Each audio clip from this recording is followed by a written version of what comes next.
नमस्कार. रामकृष्णारी वनस्पतीची ओळख यूट्यूब चॅनलवर आपलं सर्वांचं हार्दिक स्वागत. मित्रांनो, बंधू भगिनींनो, कसे आहात?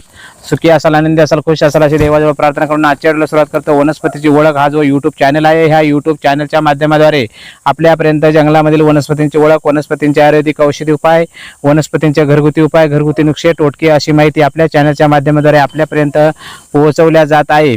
तरी बघा, आपण जर वनस्पतीची ओळख ह्या यूट्यूब चॅनलवर नवीन असाल तर चॅनलला सबस्क्राईब करा, लाईक करा, शेअर करा, हा व्हिडिओ दुसऱ्यापर्यंत पोहोचवा, जेणेकरून दुसऱ्याला एखाद्या व्हिडिओचा उपयोग व्हावा अशी आपली इच्छा आहे. म्हणून कुणालाही याचा उपयोग झाला पाहिजे. एकमेका सहाय्य करू अवघे धरू हा सुपंत त्या संत वचनाप्रमाणे. बघा, निसर्गामध्ये अशा काही अद्भुत शक्ती आहेत, अशा काही अद्भुत वनस्पती आहेत की त्यांचा चमत्कार खूप मोठा आहे. आपण त्या निसर्गाशी निगडीत राहत नाही आणि आपल्याला वनस्पतींची ओळख नसल्यामुळं, आपल्याला त्याचे पारख नसल्यामुळं आपल्याला त्यांचे चमत्कार, त्यांचे अनुभव आणि त्यांचे औषधी उपाय आपल्याला अनुभवास मिळत नाहीत. आम्ही स्वतः या जंगलामध्ये राहतो, निसर्गामध्ये राहतो. निसर्गामधील सर्व वनस्पतींची माहिती आणि वनस्पतींचे अनुभव आणि अनुभूती जी येते ती तुम्हाला या चॅनलच्या माध्यमाद्वारे सांगतो. तर बघा, आज मी तुम्हाला एक अशी काही जबरदस्त वनस्पती सांगणार आहे, अशी काही पॉवरफुल वनस्पती सांगणार आहे की जी वनस्पती तुमच्या शरीरावर कुठलीही जखम असू द्या, ती शरीरावरची जखम पूर्णपणे बरी करणारी ही एक वनस्पती आहे. हिचा व्हिडिओ आपण पहिला एकदा बनवलेला आहे, परंतु पुन्हा एकदा मी हा व्हिडिओ बनवत आहे ह्या वनस्पतीसाठी वेगळी माहिती, कारण मला वेगळा अनुभव आलेला आहे आणि एकदम जबरदस्त याची माहिती आहे. बघा, तुमच्या शरीरावर कुठलीही जखम असू द्या, अगदी गँग्रीनची जखम असली तरी, गँग्रीन असेल ती जखम पूर्णपणे बरी होते. गँग्रीनची जखम असेल किंवा शुगरनं झालेली जखम असेल, शरीरावरील कुठलीही जखम पूर्णपणे भरून येण्यासाठी किंवा शरीरावरील कुठलीही जखम पूर्णपणे बरी होण्यासाठी मी एक अद्भुत अशी जंगली जडीबुटी, एक वनस्पती दाखवत आहे. ह्या वनस्पतीचा तुम्ही उपयोग करा. हा उपयोग करत असताना तुम्हाला फक्त वनस्पती शोधायची आहे, कुणाकडे जायचं नाही, कुणाकडं काही मागण्याची गरज नाही, पैसे खर्च करण्याची गरज नाही. अगदी मोफत उपलब्ध ही वनस्पती असते. पडीक वावरात असते, नदीच्या किनारी, ओढ्याच्या किनारी, रस्त्याच्या कडेला अगदी सहजासहजी उपलब्ध होणारी ही वनस्पती बघा, बघून घ्या. तर अशा प्रकारे ही जी वनस्पती आहे, हिला सफेद फुलं येतात बघा. हिची जी फुलं आहेत ही फुलं सफेद आहेत. तर ही जी सफेद फुलवाली वनस्पती आहे, तर तुम्ही औषधामध्ये सफेद फुलवाली वनस्पतीच यूज करायची आहे. सफेद फुलावाली वनस्पतीच औषधामध्ये वापरायची आहे. एकदम जबरदस्त असा हिचा उपयोग आहे बघा. तर अशी ही एक वनस्पती आहे बघा. इथं तुम्हाला तिचे व्हिडिओ दाखवतो. वावरामध्ये असते. हिची उंची कमीत कमी 3 ते 3.5 फुटापर्यंत हिची उंची वाढते. तर अशी ही एकदम जबरदस्त ही वनस्पती आहे. हिची 3.5 फुटापर्यंत हिची काय करते, उंची वाढते.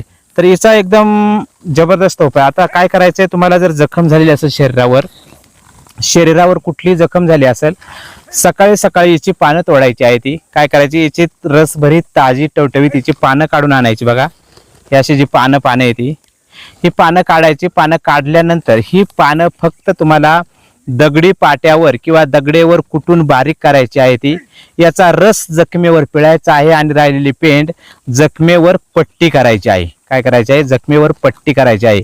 अगदी तुमची गँग्रीनची जखम असू द्या, कुठलीही जखम असू द्या, 100% परिपूर्ण बरी करते ही वनस्पती, ही जखम. तर काय करायचंय, सकाळी ब्रह्ममुहूर्तावर हिची पानं काढायची तुम्ही आणि हिची पानं काढल्याच्या नंतर हिची पानं स्वच्छ धुवून घ्या. पाट्यावर किंवा दगडेवर चांगली कुटून हिची पेस्ट करून रस काढायचा आहे. तो रस जखमेवरती वतायचा आहे. वरतून जखमेवरती रस वाता आणि वरतून पेंट बांधा आणि पट्टी करा. अगदी तुमची गँग्रीनची जखम असू द्या किंवा शुगरची जखम असू द्या किंवा कुठलीही जखम असू द्या, जखम बरी करण्यासाठी एकदम जबरदस्त असा हिचा उपयोग आहे. एकदम जबरदस्त असा हिचा रिझल्ट आहे. हा रिझल्ट आपण घ्या. जखमेवर एकदम कारगर असे काम करते. दुसरं हिचा काय काम आहे, दुसरं ही अशी काम करते बघा माय बापो, असं काम करते.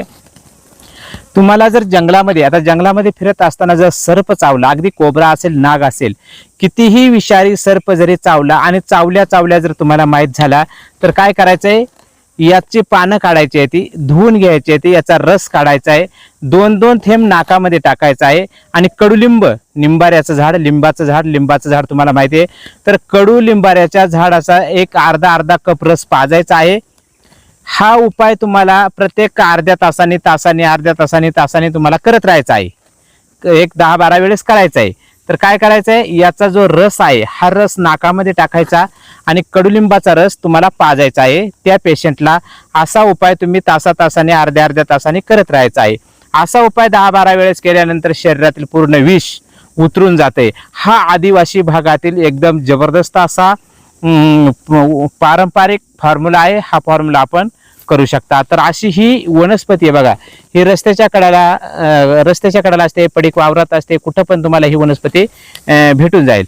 तर असे ह्या वनस्पतीचा उपाय, ह्या वनस्पतीचा फायदा, आणि हे सगळे उपाय पूर्वजांच्या अभ्यासातून अवगत झालेले उपाय आहे, ती जजमेंट आहे, ती केलेले उपाय आहे. ती बघा, जखमेसाठी याच्या पालाचा रस आणि पानं त्या जखमेवर बांधा. गँग्रीची जखम असू द्या, तुमची कुठलीही जखम असू द्या, बरी होते. तुम्हाला जर विष बाधा झाली, सर्प चावला, सर्प विष बाधा झाली, तर याच्या पाल्याचा रस नाकामध्ये टाकून लिंबाचा रस पाजायचा आहे आणि याचा रस नाकात टाकायचा आहे. अर्ध्या तासाने 1 तासाने हा प्रयोग करत राहायचा आहे. सर्पाचं विष उतरतं.